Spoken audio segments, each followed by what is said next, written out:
There are an estimated 20,000 people out here feeling the burn, and I don't mean the weather, in Los Angeles for one Senator Bernie Sanders. They're not the only ones feeling the burn. Sanders, in the debate performance on Thursday, did an amazing job. Sanders killed it. Now, that's not to say that the other candidates that were in the race didn't necessarily do a good job. I feel like Klobuchar actually did good in this race. Her contrast with Buttigieg, Buttigieg got trolled all night. Everything from the wine farm t-shirts to Warren going after him, to Sanders going after him, to Klobuchar going after him. And all of them were, for the most part, effective at, let's say, putting a knife in Buttigieg. I am not convinced that Buttigieg was ever a thing. Ultimately, you can't get 2% of the black vote in the Democratic Party and expect to win in the race, and yet they kept bubbling him up if he was a thing. This video is not about Buttigieg. At the end of that debate last night, listen to this. This was a focus group. Frank Luntz went through, did his focus group, and he asked the crowd, how many of you are feeling this candidate or that candidate starting? And then he got an end result because he wanted to get this notion of, all right, who were you before this debate and who are you after? Who moved the needle in regards to your perception of the various candidates that are in the race? This could not be more perfect. Listen to this. I liked Amy and Biden. And who do you like? Definitely Bernie Sanders. He won you over also. Tell me why. He's on fire. He wants it so bad. Did you say fire? Yeah, he's on fire. Explain that. I mean, He's just feverishly hungry to change the America. so you responded very favorably to him. My question now is, which is a higher priority? How they communicate or what they stand for? If you had to choose, because when I asked you about Bernie, it was all about his passion. It was about his communication. Which is a higher priority to you as you approach the California primary? Who would say how they communicate? Raise your hands. And who would say where they stand? And yet you told me that it was Bernie's communication. So explain that. Well, the communication helps you win the presidency. When you are president, then it's what you stand for. But what Bernie can do is he can combat Trump. No matter what Trump says, Bernie has an answer for it, and he's going to say it right away. And I have no doubt of his, he's the best speaker on the stage, so. With Bernie, it's one and the same. He communicates what he stands for. Because it's not enough to just say you don't like Trump. I mean, of course you don't like Trump, but you got to know what you're for. And I always know what Bernie's for. Yeah. I'm someone who cares much more about the issues and how they communicate, but I think I'm in the minority. I think everyone in this room is in the minority because we're the kind of people who would show up to this kind of event. Most of America does not care. We want to know who has the most charisma, who can yell loudest, and I think Bernie absolutely won the debate on those grounds alone. Yep. It's just interesting that Biden keeps referring to his history as though that's going to remind people that he's presidential. And I think to a lot of people here, everybody sighed when that's mentioned because it feels like you're not telling me anything specific about the future. You keep telling me what you've done in the past, and a lot of that stuff you've had to change your view on because you've been in politics for so long. She said he's thirsty. He's thirsty. He wants it. He wants it. And, all of these people are like, oh, he yells too much. Did you hear what they said? The fact that he wanted it, that he yelled the loudest, that he was that much more passionate for it. The most aggravating thing in the world to me is Frank Luntz when he's asking this question, because he says, what's more important, that he's an effective communicator or that he's passionate? As if those things are two separate things. What Luntz is talking about is the typical thing where a candidate will say one thing in order to communicate something, but their values are something different. Their point to Luntz was, dude, the issue here is those things are the same. They're the same. It's just so happened that he believes those things. And you know how he believes those things? Is because the way everybody else who's in the Democratic Party responds to him. They are horrified. Oh my God, we got to stop him. We got to stop him. Well, good luck. The audience is feeling the burn. I'll give you another one. Listen to this one. Listen to this one. This one is just as good. Where he's asking them in the beginning, who was the person who did it for you in this conversation. 3 people here. How many of you thought Mayor Pete won the debate? None of you. How many of you thought Elizabeth Warren won the debate? 2, 4, 6, 8, 9. And how many of you thought Bernie Sanders won the debate? 2, 4, 6, 8, 10, 12, 14. Now this is significant because only 6 of you walked in here supporting Sanders. Those people who are not voting for Sanders, but you thought he won the debate, explain to me why. Yes? I thought his personality came through quite a lot, and for me, that immediate reaction, I always imagine somebody going up against Trump, and that to me sparks like why he won tonight going against his people. Tell me why. Because I think he had passion with his answers. He's for the people, and it comes through his answers that he gave us. They got 2 things from watching Sanders in that debate. He cares for people like me, and he is a fighter, tenacious. And this is the guy who we want to go against Trump. We want to send our alligators against his alligators and see which one comes out on top. But from what they saw, they came away and said, that guy gets it. That guy gets it. He gets the pain. He gets the angst. He's there. He's angry. He's passionate. He wants it. He's thirsty. That's my new word, thirsty. I love that word. That word trips me out to no end, which is why I love saying it. But it's true. Ultimately, the first person who you saw, the woman, she said, he wants it. He wants it. He wants it so, so bad. And the fact that he wants it that much, and not for anything other than a particular class, meaning a representation of this kind of focal point of anger in legitimate sense, in populist legitimate sense, not in this faux populist way that Trump brings. This is our guy. Sanders killed it in the debates. Welcome to the soapbox.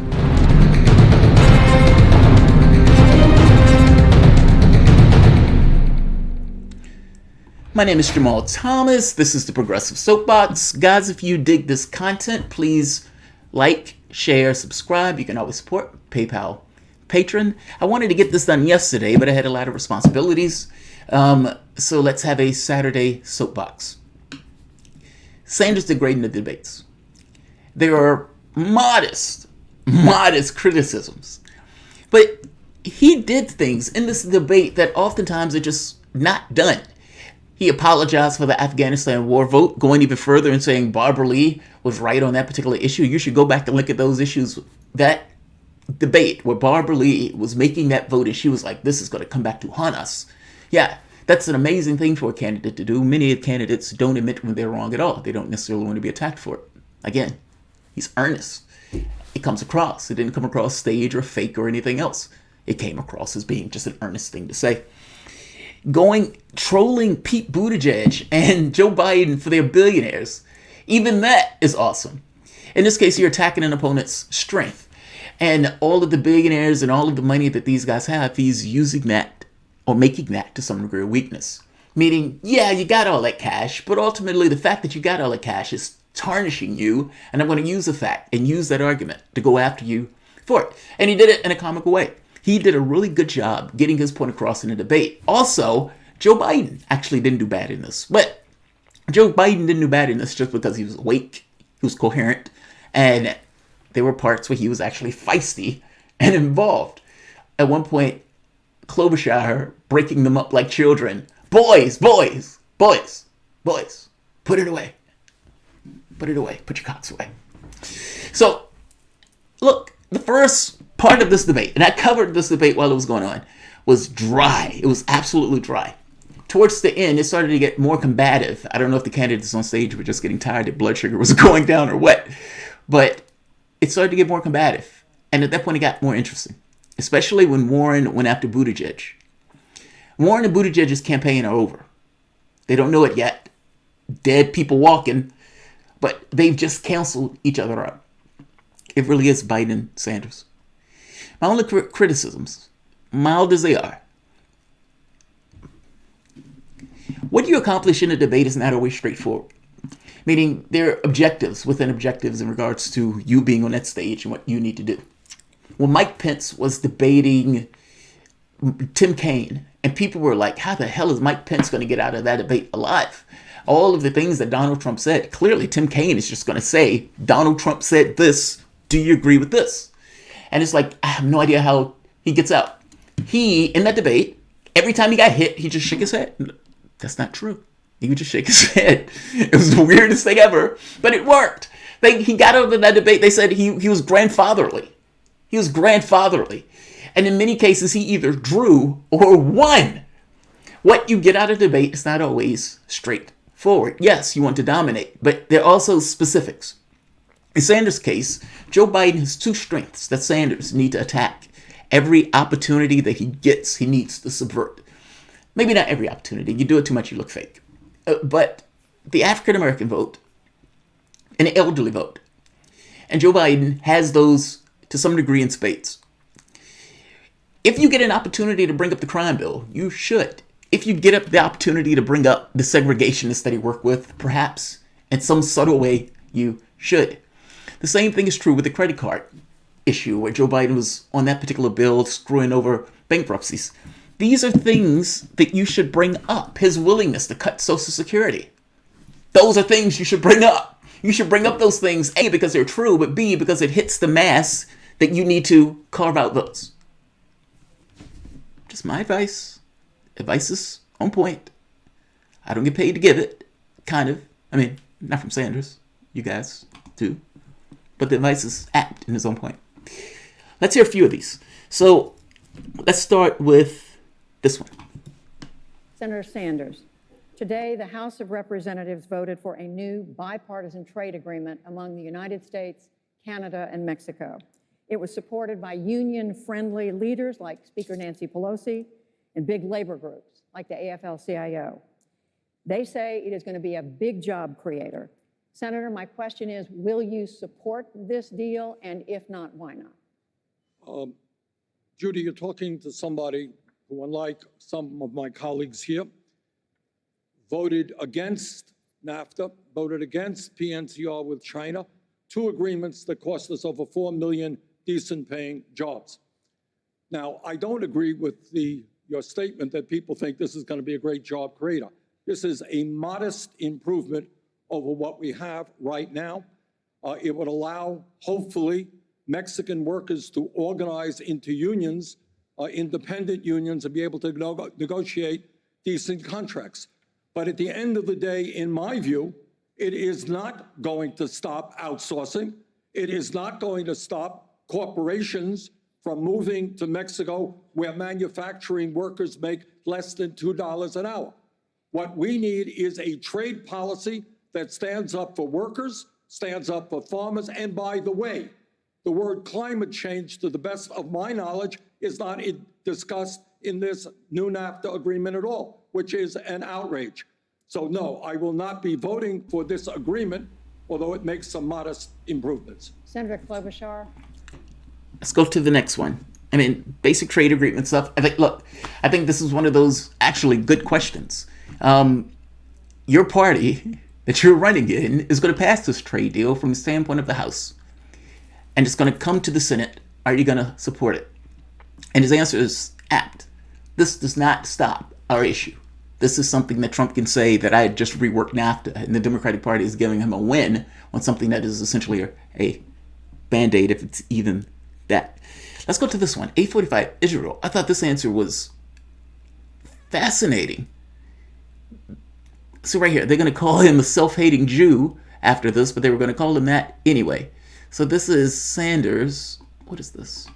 Have a criminal justice system which is racist and broken, disproportionately made up of African Americans and Latinos and Native Americans who are in jail.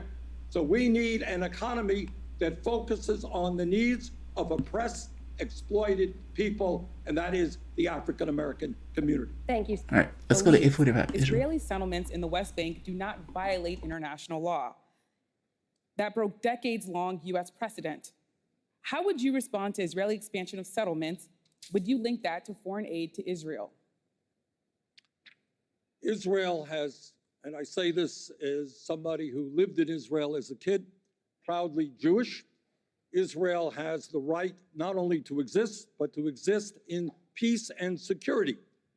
But what U.S. foreign policy must be about is not just being pro-Israel, we must be pro-Palestinian as well. And whether, in my view, we must understand that right now in Israel, we have leadership under Netanyahu, who has recently, as you know, been indicted for bribery, who in my view is a racist. What we need is a level playing field in terms of the Middle East, which addresses the terrible crisis in Gaza, where 60 or 70% of the young people are unemployed. So what my foreign policy will be about is human rights, is democracy, is bringing people together in a peaceful way, trying to negotiate agreements, not endless wars with trillions of dollars of expenses. Thank you, Senator. Mayor Buttigieg. I don't think I've ever heard a candidate do that. I don't think I've ever heard a candidate do that.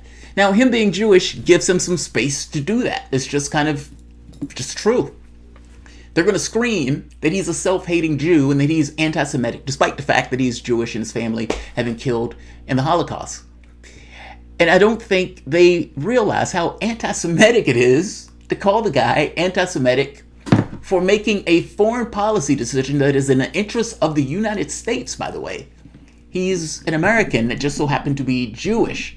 That self-hating Jew thing goes along with this notion of foreign allegiances, which is hiding behind this notion of somebody being a self-hating Jew when they're taking a position on Israel, which is a state, just a nation. There's nothing special about it. This conflict is about land.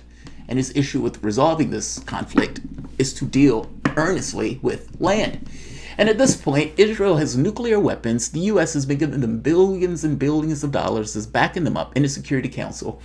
Right now, there's a war crimes investigation that is taking place. Whether or not it goes anywhere or not, it's shocking that they even got around to it. If I'm not mistaken, it took them like 20 years. But his point is, we've not been fair arbiters. I could show you videos where they're just knocking over land and they're shocked as shit that the Palestinians who are living there are perturbed by that. They're disturbed by the loss of their land and more expropriation, not to mention living under military laws. Yes, I love this answer. We're going to be fair arbiters if I'm president, and we're going to get this resolved. Yes, I love this answer. And it's an honest answer. Palestinians, believe it or not, are human beings, and they respond like human beings do when they are under pressure and oppressed. I don't know how you would respond in the same way if you were them. Let's go to the next one. So this one is on Obama. So Obama makes a dig at Sanders. Obama makes a dig at Sanders. Now this dig is not just at Sanders, by the way. This dig is also at Biden. Biden does not want to own the fact that this dig is aimed at him. Colleagues Amna Nawaz and Yamiche Alcindor by Tim Alberta. Let me see. Let me make sure this is right. Now, let's turn to the next question from Tim. Thank you, Judy.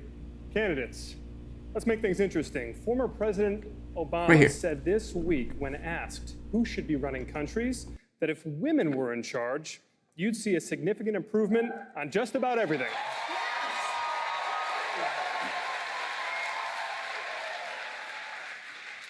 He also said, quote, if you look at the world and look at the problems, it's usually old people, usually old men, not getting out of the way. Senator Sanders, you are the oldest candidate on stage this evening. And I'm white as well. This is a dig at Sanders and Biden. Don't let Biden convince you otherwise. Obama hasn't come on and supported Biden on this. And, you know, he was it's known that he tried to dissuade Joe Biden from even running.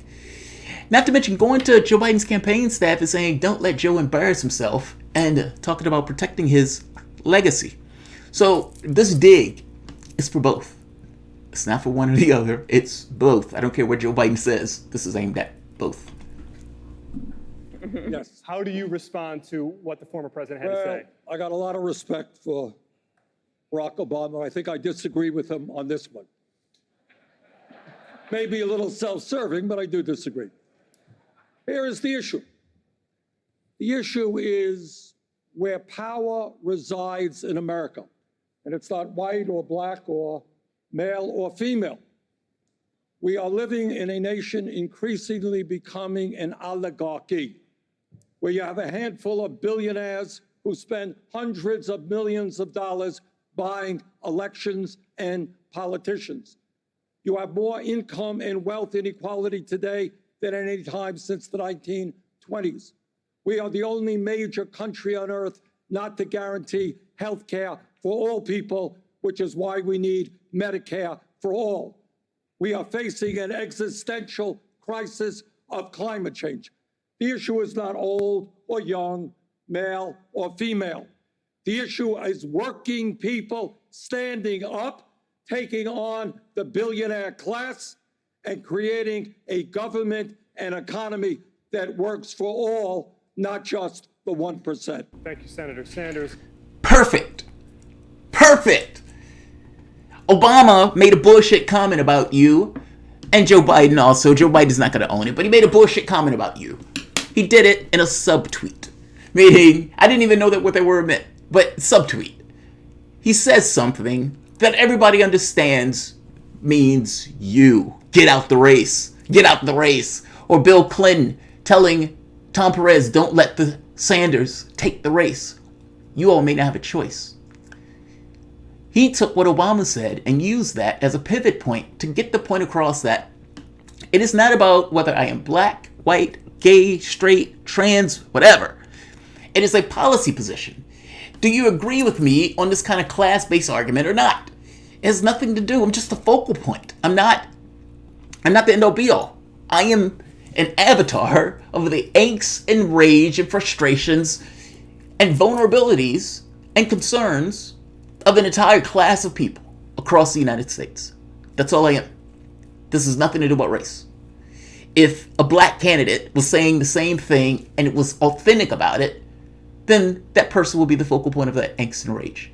The only difference and the catch here is that my age has shown me to be stick-to-itive to this point. Meaning my age is an asset.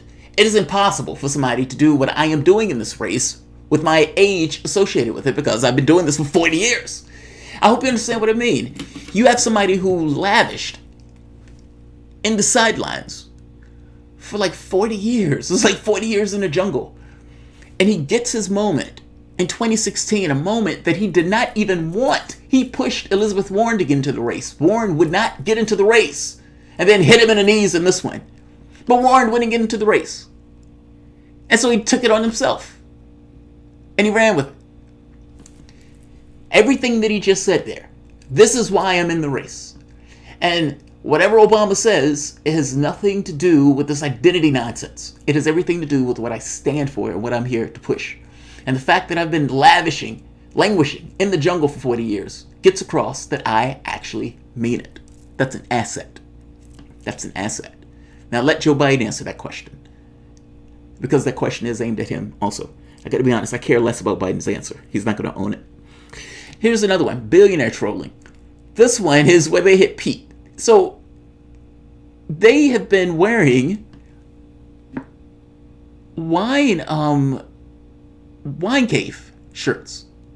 Pete Buttigieg was in a wine cave at a fundraiser. And Sanders hits him on this. Senator, your presidential campaign right now, as we speak, is funded in part by money you transferred. Listen, I'm running because this government is broken. Let's because see. it's purchased by corporations. Each other, but You only got 39 billionaires contributing. There we are. So, Pete, we look forward to for everyone here. I've said to anyone who wants to donate to me, if you want to donate to me, that's fine. But don't come around later expecting to be named. from more individuals than any candidate in the history of the United States of America at this point in an election, averaging $18 apiece. Now, there's a real competition going on up here. My good friend Joe, and he is a good friend, he's received contributions from 44 billionaires. Pete, on the other hand, is trailing, Pete. You only got 39 billionaires contributing. So, Pete, we look forward to you. I know you're an energetic guy and a competitive guy to see if you can take on Joe on that issue. But what is not a laughing matter, my friends, this is why 3 people own more wealth than the bottom half. This is why Amazon and other major corporations pay 0 in federal taxes. We need to get money out of politics. We should run our campaigns on that basis. Thank you, Senator Sanders. Vice. That is powerful. Like, the fact that Sanders doesn't take money is used as a weapon. And it's a bludgeoning weapon that he wields as often as he could possibly wield. You guys are getting billionaires to essentially fund your campaigns. Great. But they're not doing it for their health. And the business card that they give you at those fundraisers, here, I'm a resource, I'll help you out later. That money will be going into, lobbying. That money will be going into, let's say, super PACs or these other groups that are helping these guys get from point A to point B in the context of the election. It will be used into helping them find other people, other billionaires, other millionaires, other oligarchs. They're giving them this money for access and influence. And at a certain point, you find that the only people that are around you are the people who are putting money and dollars in your pocket. Now, Sanders, the American public, knows that there's something dodgy about politics. 90% of the races are won by the side with the most cash. What is the most rational thing in the world for a candidate to do in a contest like that? You don't even have to know anything about the policy. 90% of the times, if you just pick the side with the most cash, that person will be in office and you'd be right. Now, this is not entirely true for the presidency because of how big this is. Meaning Donald Trump ran quasi that way. And Donald Trump, if I'm not mistaken, only made half the money that Clinton made. Clinton made over $1 billion. He won. He broke the norm. But in this case, Sanders is making this point that these billionaires are not giving these guys money for no reason. They're giving it to them because they're getting something for their investment. America believes that already. Bringing that forward as a lightning rod is a potent weapon. And he uses it whenever he gets the opportunity to use it, as he should. 9:59, Afghanistan. The Afghanistan thing was one of the most fascinating conversations.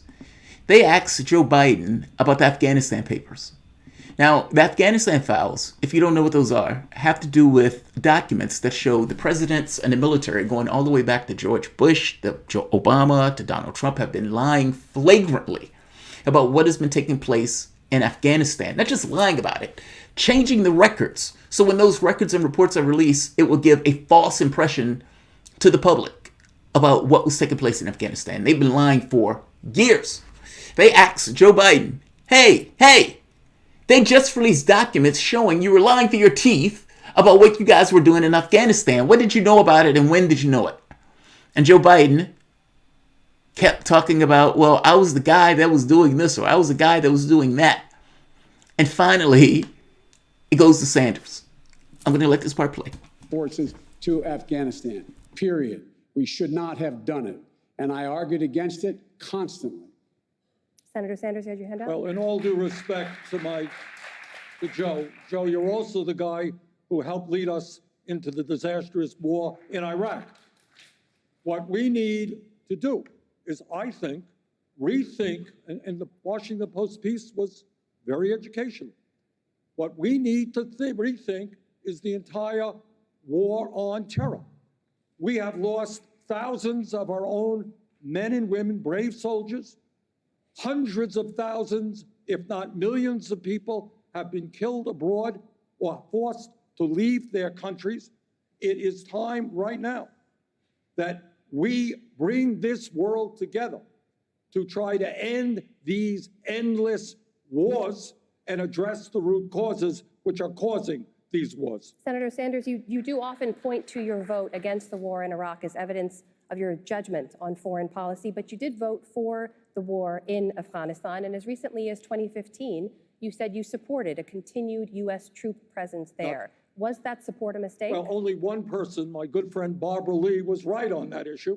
She was the only person in the House to vote against the war in Afghanistan. She was right, I was wrong. So was everybody else in the House.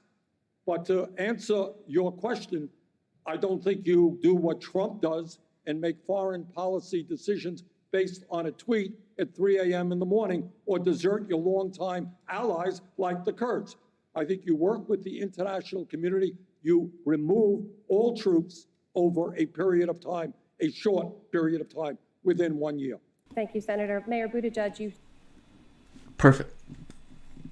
I mean, because it's not unfair for her to point out, well, dude, you did vote for the Afghanistan war. And his answer, confronted with that, yeah, I was wrong. I was wrong. I was wrong. I shouldn't have made that vote. Now, I remember the 2001, that's within my memory. And this country was in such a hysteria that the fact that Barbara Lee gave that speech about we are going to regret this, we're going to regret this, was startling courage. You're talking about bravery. For the most part, Sanders was right. Everybody else was like, no, we need to wreck some people. You've just hit our towers. So it's easy to kind of look back and be like, so you were wrong in that vote. This is kind of one of those hindsight questions. But he could answer honestly, yes. Just being able to say that is in and of itself shocking. So 10:05, Biden care. Biden and Sanders get into a really big fight over their healthcare plans. And this is one of those areas where I'm like, let him go, let him go. And Klobuchar steps in and is like, we're not here to hear you guys just kind of go at it. But it's like, no, Klobuchar, we are. That's why we are here, Klobuchar. What are you talking about? All right, let's see if I can move this. There we are. The reality is that if Republicans retain control of the U.S. Senate, or even if Democrats win back a narrow... Right, this is a good question. How are you going to get what you want passed? I love this question. I love this question. Because the question is fair. It's fair. And here's the thing, and I think sometimes they miss this. What a candidate wants. What's more important? Two things. People don't want them to lose that. But they also want to know that the person wants it. It's kind of like if you get out of bed in the morning, you need a job. You get up, you go to your job, you're getting paid to do that particular job. The employer knows that more likely than not, you're going to be back at that job because you're getting paid to do that particular job. The compulsion is just based upon your own needs, and in this case, they supply that needs with a paycheck. Sanders, same difference. But in this case, it's ideology. It's not payment. The payment is trying to get those things accomplished. Meaning, he is thirsty. He gets up in the morning, he has a certain things that he wants to accomplish, and they know it. Meaning, they know it's coming from him. It's something that he passionately feels. So it's not this thing of this guy's just going to get in office and fuck me over. No, it's this notion that this guy's going to get in office, he's going to work his ass off to accomplish what he says he wants to accomplish. And I fundamentally believe him. Whether he can do it or not, I believe that he believes it. And he's going to marshal all of his powers to get it done. I don't think he's a magician. It's not like he's going to wave his hand, it's going to happen. But Sanders is not looking at politics in the traditional way of the technocratic way. Obama gets in office and says, all right, you sniveling bitches can go home now. I got this. Trust me, I'm Obama. It's not that. It's all of the people over the course of the last 2 years have been marshaled to the aims of getting him elected are also still active. In 2020, that is not the end point. That's the beginning point. Those people are active and engaged. His entire point in this is not, I just want to win. It's, I want to have a popular revolution to fundamentally change how we, see ourselves, but also how we pursue our affairs in this country in regards to what is our priorities. It's different. It's not the same politics. That's where these guys get it wrong. Now, Sanders' argument could be wrong, and that popular revolution doesn't matter. But that's all you got. Play the hand you dealt with, right? Senate majority, your plan as constituted probably would not have the votes to pass Congress. So the question, Senator, is if Congress rejects your plan and the American people are looking to you for leadership on this issue, are there smaller, specific measures that you would take immediately to expand coverage and decrease costs as president? Well, Tim, at a time when we're spending twice as much per capita on healthcare as any other nation, when 87 million people are uninsured or underinsured, when 30,000 people are dying each year because they don't get to a doctor when they should, and when 500,000 people are going bankrupt because of the dysfunctional and cruel system that we currently have, you know what? I think we will pass a Medicare for all single-payer system, and I will introduce that legislation in my first week in office. Now, to answer your question, I think when we go out to the American people and tell them that right now we have got to take on the greed and corruption of the pharmaceutical industry, for example, which in some cases charges us 10 times more for the same exact drug as is charged in this country. When the American people understand that Medicare for all expands Medicare to cover home health care, dental care, eyeglasses, and hearing aids, and does it at a cost far, far lower than what some of my opponents are talking about, you know what? We're going to have the American people behind us. We will have Congress behind us. Thank you, Senator Sanders. Vice President Biden, I'd like to bring you in. You spent an awful lot of time 10 years ago trying to pass a bill far less ambitious than what Senator Sanders is talking about here. Is he being realistic? I don't think it is realistic, but let me explain why. I introduced a plan to build on Obamacare. Remind everybody, 20 million people got insurance, didn't have it before. All people with pre-existing conditions were able to be covered. I could go on. We didn't get all that we wanted. But now that it's been exposed, that taking it away has such dire consequences, I've added to the Obamacare plan the Biden initiative, which is a public option, Medicare, if you want to have Medicare, for reducing significantly the price of drugs, deductibles, et cetera, by underwriting the plan to a tune of about $750 billion, and making sure that we're able to cover everyone who is, in fact, able to be covered. Hey, put your hand down for a second, Bernie, okay? Just waving to you, Joe. I know. Saying hello. I know. So look, it covers everybody, it's realistic, and most importantly, it lets you choose what you want. Here, you have 160 million people who negotiated their health care plans with their employer, like many of you have. You may or may not like it. If you don't like it, you can move into the public option that I propose in my plan. But if you like it, you shouldn't have Washington dictating to you. You cannot keep the plan you have. Thank you, Vice President Biden. Senator Sanders, 45 seconds to respond. Under Joe's plan, essentially, we retain the status quo. That's not true. No, It is that's exactly not right. true. Thank you. And by the way, Joe, under your plan, you asked me how we're going to pay for it. Under your plan, I'll tell you how we're paying for it right now. The average worker in America, their family makes $60,000 a year. That family is now paying $12,000 a year for health care, 20% of their income. Under Medicare for all, that family will be paying $1,200 a year because we're eliminating the profiteering of the drug companies and the insurance companies and ending this Byzantine and complex administration of thousands of separate healthcare plans. Senator Add one statement. Add one statement. Just add one statement. That's a tax. Call it a tax. 20% of their income goes to healthcare. That's a tax. That's a regressive tax. Your boss might be making 10 times your salary and be paying roughly the exact same amount for healthcare as you. We, as a society, can come together and find ways to deal with something and cut the costs and work as a collective to bring the cost down for something like this. Healthcare. He's Medicare for all. That's his point. It's a tax. It's a tax that you can't get away from. You can say, yes, you can go without healthcare, but is that realistic in real terms? It's a tax. And it's a tax that people often pay that just kills, just eats into them. If you're a family, if you lose your job, like any of these things. And by the way, you don't choose your health care. Your company chooses the health care. And this notion of negotiation, they give you a wage and they say these are the healthcare plans and you pick between the ones that they give you. It's not a negotiation. This is not like you're in some high class company per se.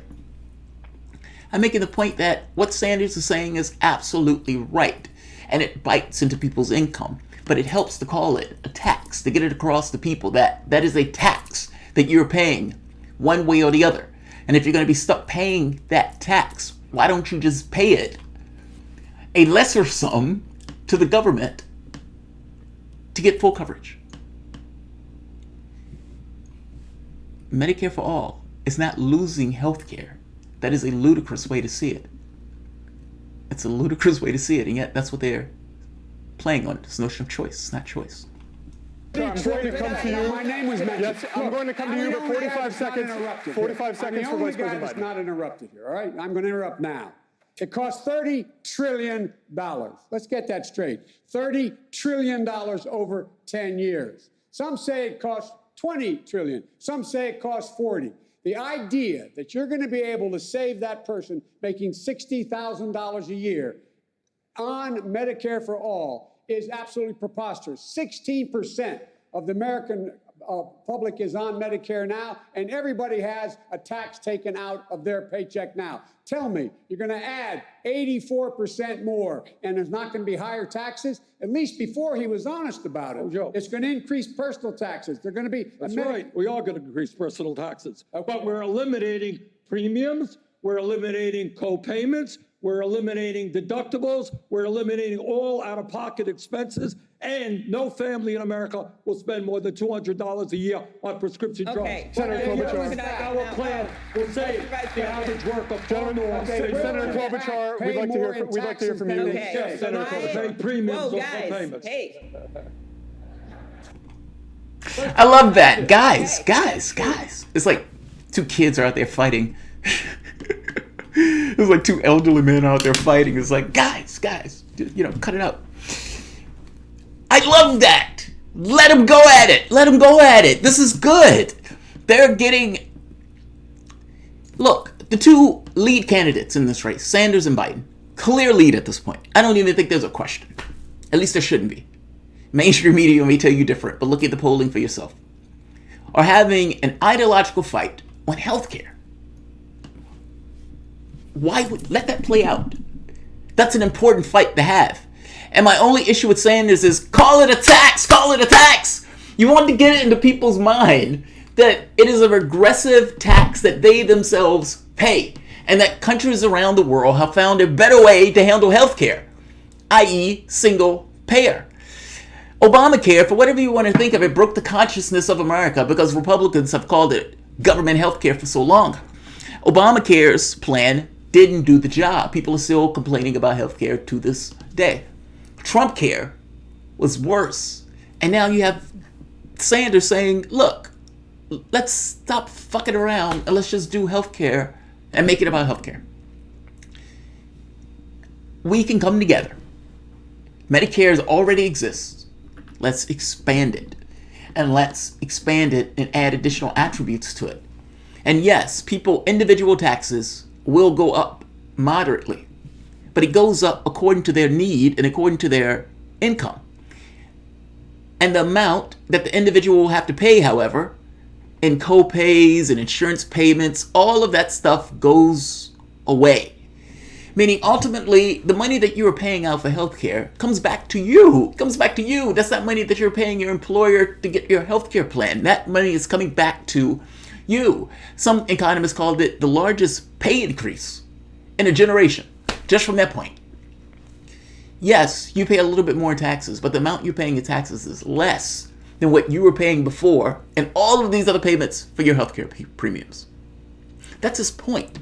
That's why I want him to call it a tax. I want to put it into people's head that it is a regressive tax that you can't get away from. So let's, like other things that are larger than the individual in order to cover, or that are onerous for the individual to have to cover, do we care about life or not? The other countries pay half of what we pay. Maybe we're doing something wrong. So powerful response. And there's one last question on transgender that was Damn, that was beforehand. All right, let's go back to that one. 954. I have that one listed for some reason. The community, against the African American community, against the Latino community, and against all minorities in this country. But above LGBTQ civil rights bill. But if elected, what more would you do to stop violence against transgender people? we need moral leadership in the White House. We need a president who will do everything humanly possible to end all forms of discrimination against the transgender community, against the African American community, against the Latino community, and against all minorities in this country. But above and beyond providing the moral leadership of trying to bring our people together, what we also need for the transgender community is to make sure that health care is available to every person in this country, regardless of their sexual orientation or their needs. And that is why I strongly support and have helped lead the effort for a Medicare for All single-payer program, which will provide comprehensive health care to all people, including certainly the transgender community. Thank you. That question is impossible to answer. It's like, what will you do to prevent violence against a particular community? And it's like, moral leadership is the best that I can do? Like, I don't know how you answer that. I don't know how you answer that. He pulled it back over to Medicare for All. Or this notion of, look, I can give moral leadership to not be antagonistic and demonize a particular group and to be on the side of equality. I mean, his entire pitch, his entire argument is that across the board, this issue is about class, not about these kind of racial identitarian breakups. So his argument is, look, you do everything that you can to try to defend and create a moral administration. By the same token, let's be very clear that there are things that various groups, I would argue all of us, need in this case, and he brings it back to Medicare for All. There's another question here that I don't know where it is, but they were dinging him for it because he tried to, he made this link between, and maybe I'll do a separate video on that, so I'll leave that one off. But he made this link between climate change and minority communities. And people tried to ding him for it. It's the weirdest thing. They're looking for anything to hit him for it. But he did great. Kathy Lloyd, you are amazing. Oh, thank you, Kathy. Merry Christmas, a coffee on me for when you move. Oh, thank you, Patrick. Marcus Will, what's yours, Marcus? Where is it? Yeah, Sanders did great in this debate. And, you know, the focus group, I'll show that before I end it, if I can find. This video is going far longer than I thought it was going to go, but showing the videos takes a bit to find.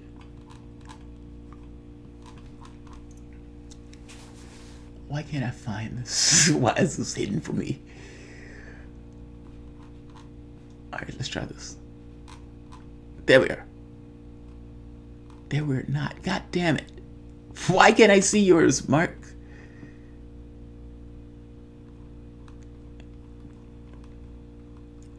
This is when it helps to have the wife sitting here reading through them. All right, let me try one more thing. Marcus, I'm sorry, dude. I'm having a hard time finding your comment. It's the way they've been making adjustments, and the last tweet ends up out of eye range. Come on. There we are. So they set Bernie up with the Israel question to call him anti-Semitic. No. I don't think that's why they set him up with it. And I don't think it was a setup. I think the question is fair. Like, look, I want my candidate to answer hard questions. I'm not one of those people that distrust their candidate to deal with those questions. So I find that question to be completely fair. Sanders has made the point of saying, I am going to tie military aid with concessions in regards to the negotiations. Meaning this notion that you're going to kill 2,200 people, 80% of them are civilians, and I'm still sending you military aid like the Obama administration was doing, is dodgy. That's a fail. Sanders, because he's brought that up in the past, and he's been saying that over this, he's been saying that for the last, several years at this point. But definitely in this particular run, he's been making that somewhat of a high priority. He went so far as to call Netanyahu racist. He didn't have to do that. He did that on his own. He went in. Now, they've already started calling him anti-Semitic. I showed you the other day in one of my other videos where they were making the argument that Bernie Sanders was anti-Semitic, Bernie Sanders was a self-hating Jew. You must ask Sanders about anti-Semitism in his ranks. A lot of this had to do with Jeremy Corbyn losing and this lazy, honestly racist smear job where they're recycling stuff from the UK in the United States to see if it sticks. It's not going to stick. I don't know how something like that would stick on somebody like Sanders. It would stick on somebody like Corbyn in the UK if you just repeat it loud enough and over, get resonance with it. The British media, for the most part, was running with those stories back to back to back to back. They ran with that for years, calling him anti-Semitic. They have shit to show for it. Didn't stop them from using it. And after Corbyn goes down, they're like, hey, can we use this lazy shit on Sanders? Missing how grossly offensive it is. Oh, the self-hating Jew who's making policy that is in the best interest of America because he is an American. And they're conflating this notion of Jew with Israel, which is a state. That gets way too close into this foreign allegiance stuff, that the person is not, he's not loyal to his own country, he's loyal to some other nation. That gets really dodgy, and yet they use it. They use it. Read Streamlabs. I will. Marcus will. I will. MAGA Zog. Every man who leaves the submarine navy is a bit of a psychopath. Real men don't collect PTSD crybaby money. We are surrounded by guns and Bibles. We are surrounded by guns and Bibles. I don't necessarily know what that means. Every man who leaves the submarine navy is a bit of a psychopath. Real men don't collect PTSD crybaby money. Well, but PTSD is real. Some people do have PTSD. Look, I don't doubt that our world is a leaky bucket. I don't doubt that. There's always going to be people who abuse a particular system. That kind of just is what it is. I don't know what that probability is, but that probability does exist. Am I going to take it away from the people that need it in order to stop a small percentage that steal from it? I don't want the people stealing from it. By the same token, the people that need it do need it. Marcus Will, Sanders' answer was not perfect. His answer is the same as Pete's answer. Figure out what's wrong and pull the troops out. Oh, you mean for the military, right? Over a period of time. Bernie, I got the Afghan wrong, was the same as everybody else. This is terrible. How's that a terrible answer? How is that a terrible answer? Look, you could say that that's similar to Pete's answer. But if Pete's answer is, I'm going to take the troops out over a period of time, I have to figure out what's wrong, and Sanders is like, I'm going to take them out within a year. And between the two, one has been putting forward policy that has been talking about pulling the troops out of Yemen or stopping helping Saudi Arabia. He's questioned whether or not our troops even need to be in Syria. And in this case, he's talking about pulling people out of Afghanistan. I mean, I don't know what's wrong with that answer. That answer sounds fine to me. As for, I got the Afghanistan vote wrong, the same as everyone else. Oh, I see. Your issue is the same as everybody else. He's trying to make himself distinct and not the same as everybody else, so accounting to it. I don't think that's wrong. Look, he's giving you a no bullshit answer. Meaning, this is possibly how he actually thinks about this. When he says, look, Barbara Lee got it right, I got it wrong. A, it shows humility. And B, it's a spontaneous answer of, yes, I fucked that vote up. I didn't get that vote right. Looking back on that, if I had to make the vote now, I would vote something else. Humility is not a poor trait, especially when the humility is legit. It was legit. Now, as for I got it wrong like everybody else, you can quibble with the answer. Fair enough. I need to know exactly what you think is wrong with the answer. I think that's the issue with me. I don't see anything wrong with that answer. Nita is extremely experienced as well. Fred Dogs, yes. Maggie Smith, Fred Dogs. There are others on Bernie's team that are fighters, but they don't hold public office. His team is very loyal. I think AOC is a bit of a wild card, though. She speaks and thinks later. Sometimes, yes, maybe. I can feel that. I can see that for some reason, even though I can't point it to it. Our world is a leaky bucket, Jamarl Thomas, and we keep being leaking until we answer where have all the habitats has gone. Until we answer that question, the world remains a leaky bucket. Barbara Mercer, thanks for the name calling. Shows you know the truth and don't want it spoken. Uh-oh. You guys are fighting. Why are you guys fighting? Don't fight. Oh, Crozet Isles. Experimental Alzheimer's drug.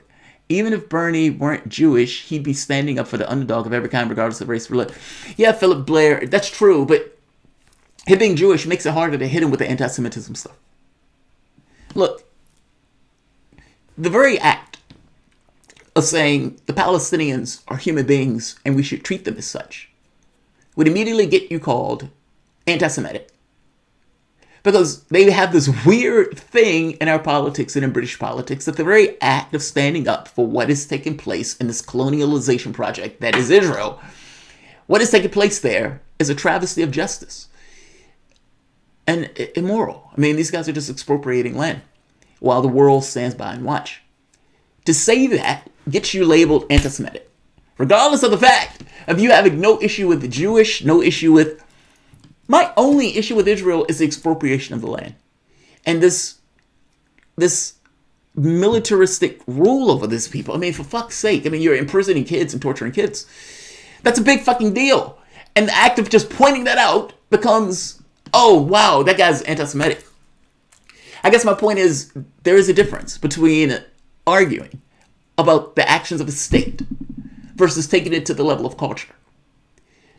The complaining about Israel has to do with the actions of a state. It has nothing to do with the person being a Jew or somebody else. There are plenty of people who live there that aren't Jews, which is kind of the issue that we're making. He went so far as to call Netanyahu racist. That's fucking phenomenal. That's fucking amazing. Netanyahu may be going to prison for, all things being equal. All right, I am going to end this. This video has gone almost an hour, and I'm shocked the shit that this has gone that long. And just so you hear the focus group, I'm going to end it where it started.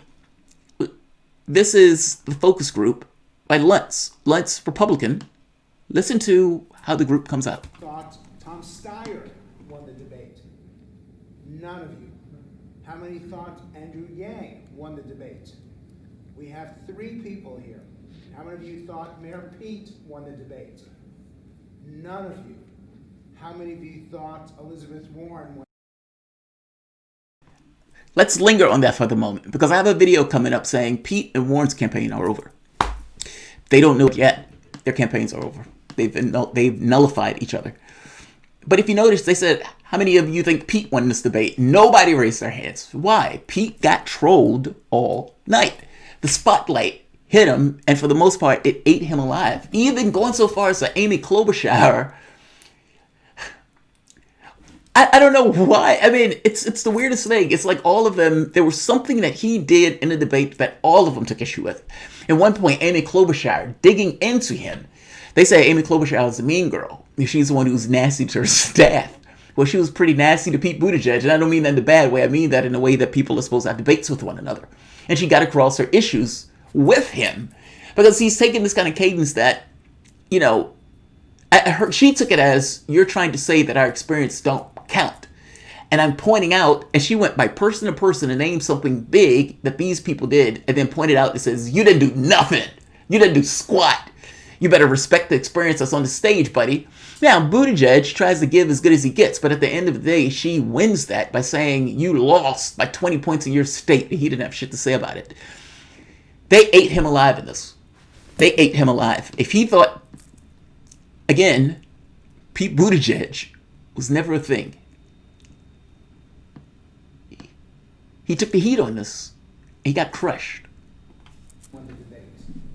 2, 4, 6, 8, 9.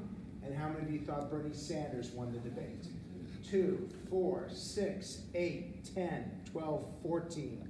Now this is significant because only 6 of you walked in here supporting Sanders. If you can hear him, for whatever reason, this one is light. He says, this is significant because only 6 of you came in here with Sanders. And now 14 of you are saying, I'm feeling the burn. I'm feeling the feeling the burn.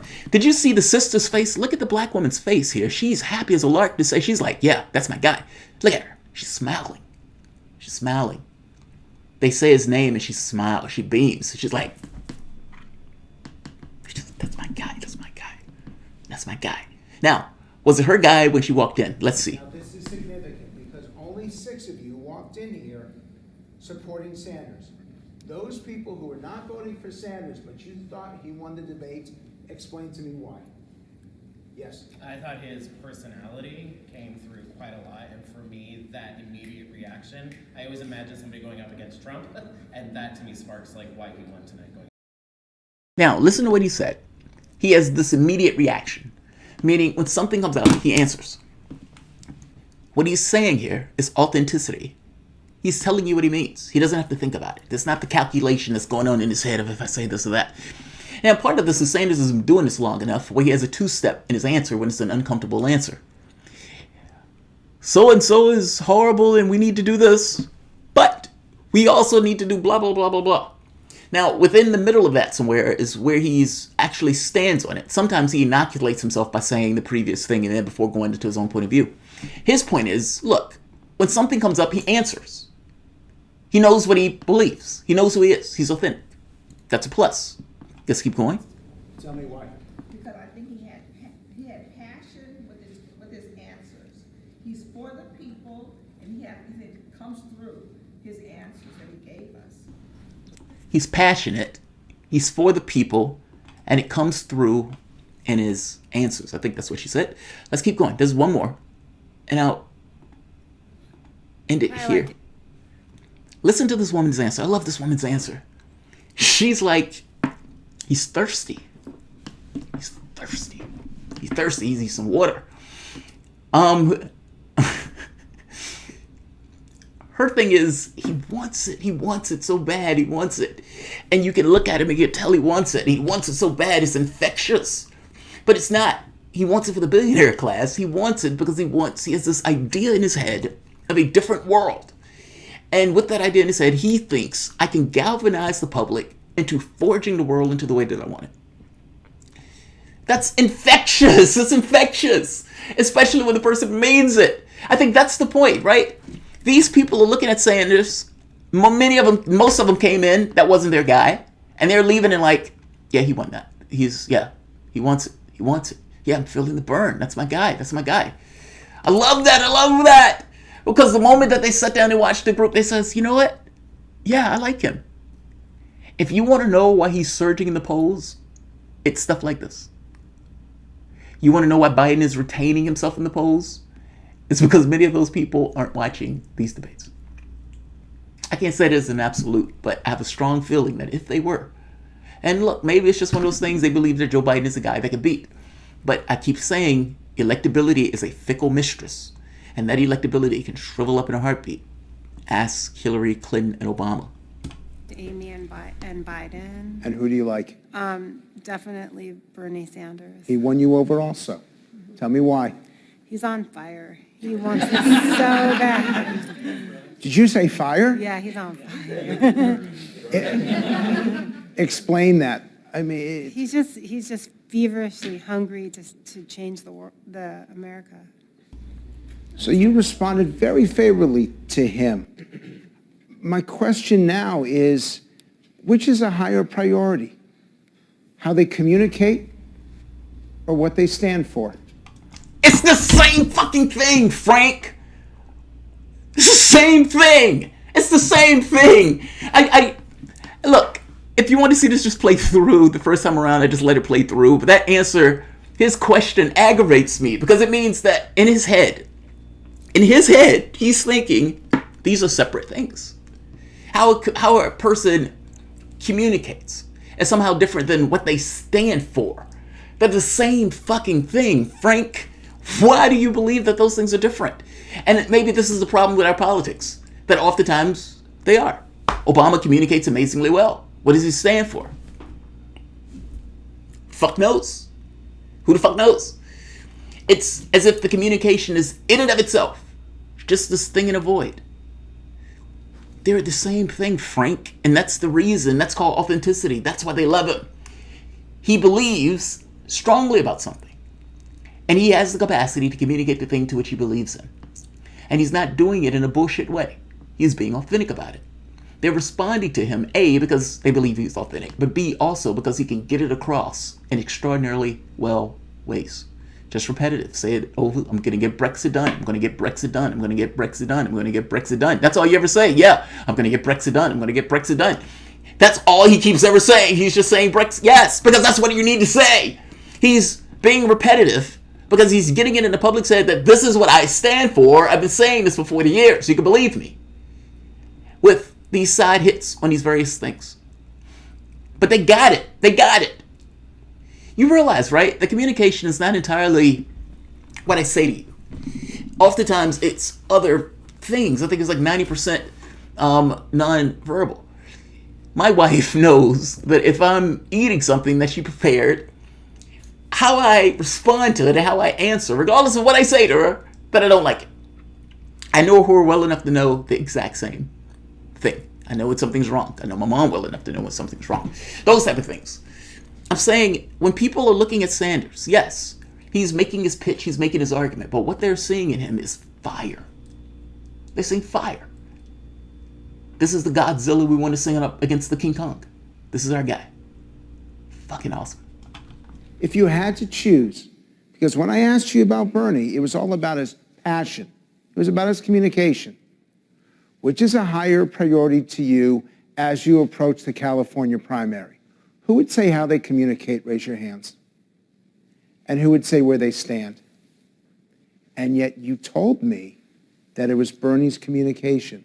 So explain that. Well, the communication helps you win the presidency. When you are president, then it's what you stand for. But what Bernie can do is he can combat Trump.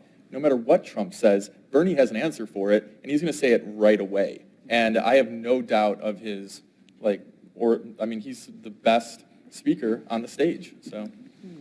With Bernie, it's one and the same. He communicates what he stands for. Because it's not enough to just say you don't like Trump. I mean, of course you don't like Trump, but you got to know what you're for. And I always know what Bernie's for. Right there. I'm stopping on that. I'm stopping on that. I love that line. I love that line. That line is perfect. He says, we know you don't like Trump. We get that. Of course you don't like Trump. You're running in the Democratic primary. But what do you stand for? And I love that line at the end. I always know what Sanders stands for. Oh, I love that line. I love that line. I love that line. God, I love that line. You don't know how awesome that line is. You don't know how awesome that line is. That line is awesome, man. All right, why are you screwing with me? Why are you screwing with me? Yeah, I love that line. President of the United States can pull troops out on day one. That's true. Without the Senate or Congress. That's true. Let voters know that. Figuring out what's wrong, I don't know what that means, and some like a BS answer to me. Oh, I see. Marcus, but be fair. They're attacking Trump relentlessly on this notion of, these comic book tweets and everything else. The American public is not that they don't believe that you could pull troops out. As president, you could. The catch becomes doing it in a way that is not politically disadvantageous. And as president, the last thing you want is to pull those troops out and something happens. It's a fear. You could say it's a BS fear. Fair enough. But it is something, I would imagine, that is floating around his head. Do you really want, if it was you, and be honest, if it was you, do you want to chain yourself to, I am pulling the troops out on day one when they get in office. I don't give a shit what's going on. I am pulling those troops out on day one. Or leave gray area in that. I know what you mean. You're saying it sounds like a BS answer because if you're going to pull the troops out, you're going to pull the troops out and you can do it on day one. I'm saying that not many people want to change themselves to that very specific statement of, I'm going to pull them out regardless of what happens. The reason why this answer is okay to me because this answer gives them enough flexibility to either pull them out or keep them in within the context of a year. You can say that's BS. I don't think that's a BS answer, but I feel you. I understand what you mean. You're like, dude, you can pull those troops out on day one if it really burns in you. That's a fair point.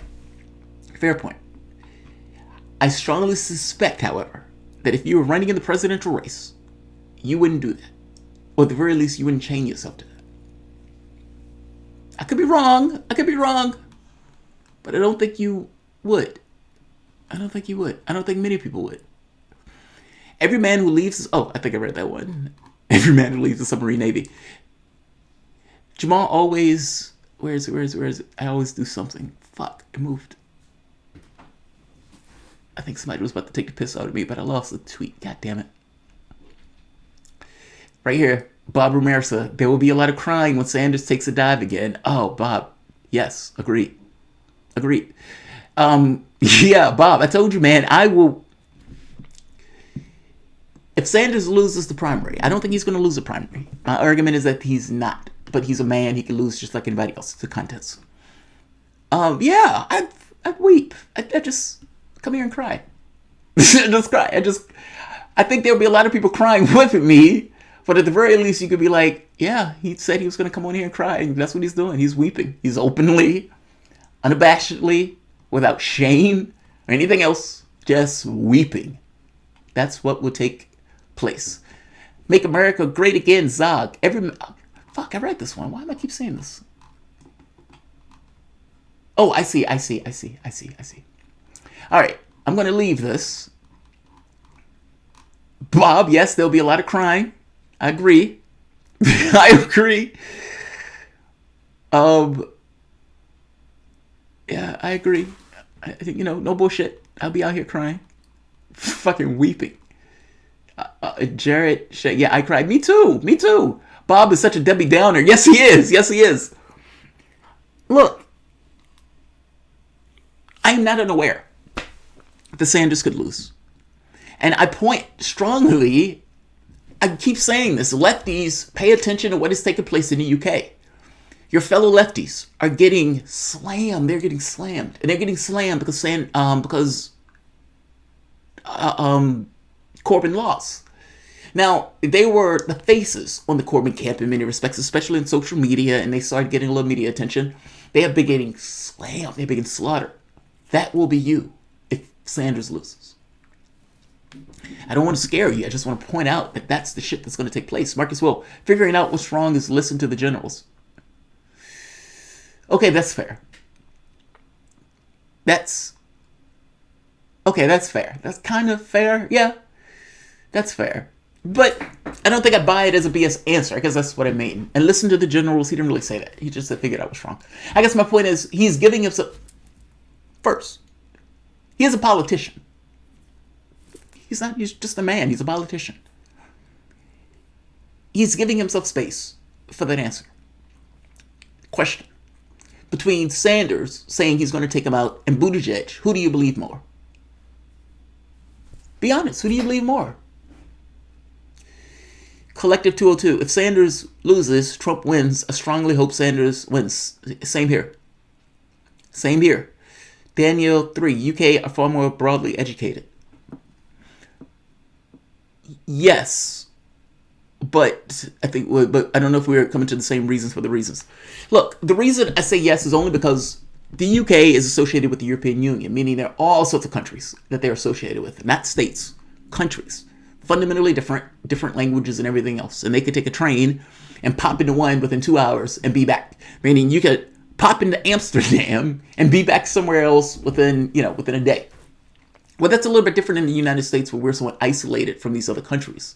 Yes, Canada, yes, Mexico, but it's different. The United States is massive as compared to some of the countries in Europe. So from that context, yes, broadly educated, because you, just by definition in your environment, have more experiences and more various cultures that you guys are engaging with. But if we were in that environment, we would be the same. I mean, that's more of an environmental thing. That's not a Trudy, I missed you? Did I miss you, Trudy? Trump third impotus. Impotus. In history. Technically, Trudy, he hasn't been impeached.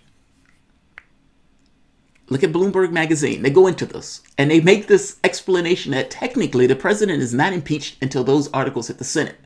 And the fact that Nancy Pelosi didn't take him to the Senate shows technically he hasn't been impeached. Just saying, Trudy. Just saying. Marcus Will, BS will have to leave the country if he endorses Liz. Oh, man, I'd be crushed. I'd be crushed. I'd be fucking crushed. But I got to be honest. I think Elizabeth Warren's and Pete Buttigieg's campaigns are over. I call it, what's today? 12/21, just before Christmas. JT is calling Buttigieg's and Warren's campaigns over. Don't misunderstand me. You have two very elderly men that are in a race.